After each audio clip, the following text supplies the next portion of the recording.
So hi everyone, welcome back to my channel. A very good morning to all of you. So we were doing यार molecular basis of inheritance और हम लोग replication finish कर चुके थे. ठीक है, आज हम हमारा next topic start करेंगे, that is transcription. एक quick revision लेते हैं कि हम actually पढ़ क्या रहे हैं. हम basically पढ़ रहे हैं inheritance का molecular basis. मतलब अगर कोई feature inherit हो रहा है from one generation to another, तो उस इनहेरिटेंस में इनहेरिट हो क्या रहा है. ठीक है, हम सबको पता है हमारे अंदर डीएनए है, हमारे अंदर जीन्स हैं, लेकिन वो सब चीज़ें क्या हैं. तो हमारा जेनेटिक मटेरियल न्यूक्लिक एसिड से बना हुआ है जिसे हम डीएनए कहते हैं. और डीएनए के कुछ सेगमेंट्स होते हैं जिन्हें हम जीन्स के नाम से जानते हैं, जिन पे स्पेसिफिक अलील्स हैं जो हमारे किसी भी कैरेक्टरिस्टिक की इंफॉर्मेशन कैरी करती है. करेक्ट. अब मॉलिक्यूलर बेसिस ऑफ इनहेरिटेंस में हमने सबसे पहला रूल पढ़ा था कि जो हमारा डीएनए है वो सबसे स्टेबल जेनेटिक मटेरियल है और वो ऐसे डबल हेलिक्स की तरह प्रेजेंट होता है. ठीक है, it is present like this. उसके कुछ बेसेस होते हैं, नाइट्रोजन बेसेस, जो ऐसे बॉन्ड करते हैं आपस में and they form base pairs. ठीक है, यहाँ पे न्यूक्लियोटाइड सीक्वेंसेस बोला जाता है इसमें. ठीक है, और वन न्यूक्लियोटाइड के पेयर को हम बेस पेयर बोलते हैं. ठीक है जी. अब डीएनए में जो भी जेनेटिक इंफॉर्मेशन है वो एक कोड लैंग्वेज में है. It is present in a code language. तो उस कोड लैंग्वेज से ये डिराइव करना कि एक्चुअली ये क्या इंफॉर्मेशन लेके चल रहा है अपने साथ, उसके लिए बहुत जरूरी है. उससे डीएनए के अंदर जो इंफॉर्मेशन है उसे प्रोटीन्स में ट्रांसफर करना. और डायरेक्टली डीएनए कभी भी प्रोटीन्स में कन्वर्ट नहीं होता, तो उसे हेल्प लेनी पड़ती है एमआरएनए की. तो डीएनए किस में कन्वर्ट होता है? एमआरएनए. उस कन्वर्जन को ट्रांसक्रिप्शन कहा जाता है. ठीक है जी. तो आइए पढ़ते हैं that what about transcription. So the process of copying genetic information from one strand of DNA into the RNA. DNA के एक स्ट्रैंड से RNA में इंफॉर्मेशन को बदलना, उसे ट्रांसक्रिप्शन कहा जाता है. Here also the principle of complementarity governs the process of transcription. What is the principle of complementarity? ये जो आप बेस पेयर देख रहे हैं ये कॉम्प्लीमेंट्री होते हैं. जैसे अगर एडेनिन है तो थायमीन बॉन्डेड होगा, अगर गुआनिन है तो साइटोसिन बॉन्डेड होगा. सिमिलरली अगर यहाँ थायमीन है तो एडेनिन बॉन्डेड होगा. ठीक है ना. तो इस तरीके से ये बेस पेयर्स फॉर्म होते हैं और ये इनकी कॉम्प्लीमेंट्री नेचर होती है. कभी भी एडेनिन गुआनिन के साथ नहीं जुड़ जाएगा, एक प्यूरिन दूसरे प्यूरिन के साथ बेस नहीं बनाएगा, वो अपने स्पेसिफिक पेयर कॉम्प्लीमेंट्री पिरिमिडीन के साथ ही पेयर बनाएगा. तो that is meant by complementarity principle. Except the adenosine complements now forms base pair with uracil instead of thymine. Since information DNA से आरएनए पे पास हो रही है और आरएनए में यूरासिल प्रेजेंट होता है इंस्टेड ऑफ थायमीन, तो जब यही सेम कोड्स आरएनए में लगेंगे तो एडेनिन के आगे यूरासिल लगेगा. गुआनिन साइटोसिन में कोई चेंज नहीं आएगा, सिर्फ जहां जहां थायमीन है वहां वहां यूरासिल ऐड हो जाएगा, क्योंकि आरएनए में वही नाइट्रोजन बेस प्रेजेंट होता है. ठीक है जी. However, unlike in the process of replication, which once set in, the total number of DNA of an organism gets duplicated. DNA में हमने पढ़ा था कि replication हुई थी जब, तो को पूरा जो DNA था वो replicate हो रहा था, right? कैसे?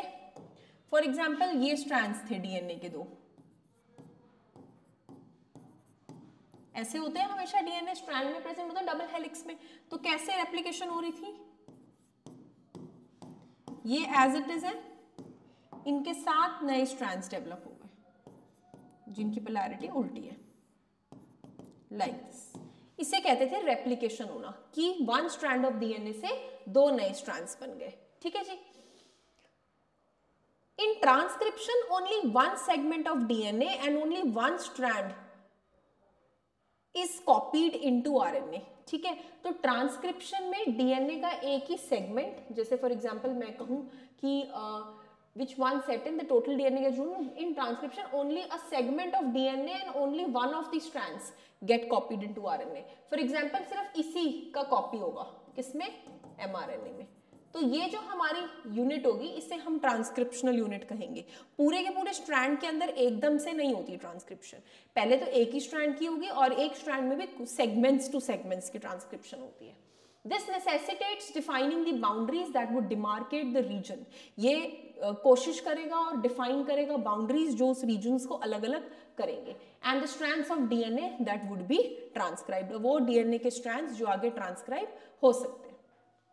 Why both the strands are not copied during transcription has a very simple answer. दोनों स्ट्रैंड्स ट्रांसक्रिप्शन के दौरान कॉपी नहीं हो सकते। उसका आंसर बहुत बहुत सिंपल है, क्योंकि अगर दोनों स्ट्रैंड्स टेम्पलेट एक्ट करेंगे तो they would code for RNA molecule with different sequences. 2 RNA बन जाएंगे, और अगर डबल पेयर ऑफ आरएनए बन गया तो उससे हम आगे प्रोटीन्स में कन्वर्ट नहीं कर सकते। तो ये क्वेश्चन बहुत बहुत इंपॉर्टेंट है, इस पे सब्जेक्टिव क्वेश्चन भी आता है कि why both the strands are not copied. सिर्फ एक ही स्ट्रैंड एमआरएनए में कन्वर्ट क्यों होता है?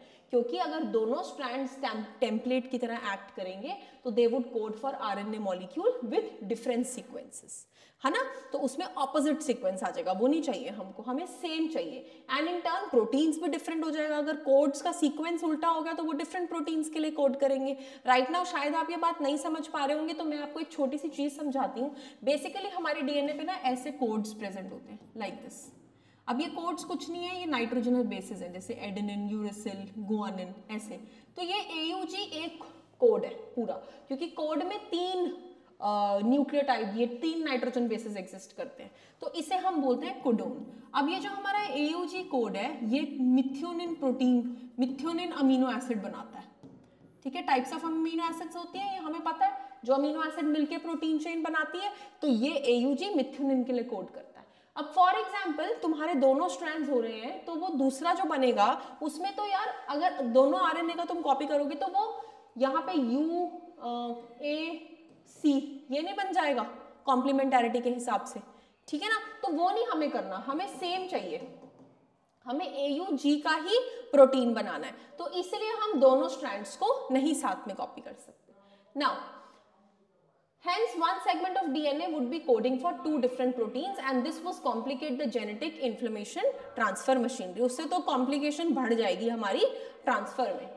Second, the 2 RNA molecules if produced simultaneously would be complementary to each other। अब इसका भी एक बन गया, इसका भी एक बन गया, तो ये दोनों भी तो RNA आपस में एक दूसरे को कॉम्प्लीमेंट्री हो गए, तो वही एक डबल स्ट्रैंडेड आरएनए बना लेंगे, वो भी नहीं हमें चाहिए। This would prevent RNA from being translated into a protein, क्योंकि अगर वो खुद में ही एक डबल स्ट्रैंड बन गया तो वो प्रोटीन में कन्वर्ट क्यों होगा, है ना, उसको खुद को स्टेबिलिटी मिल गई।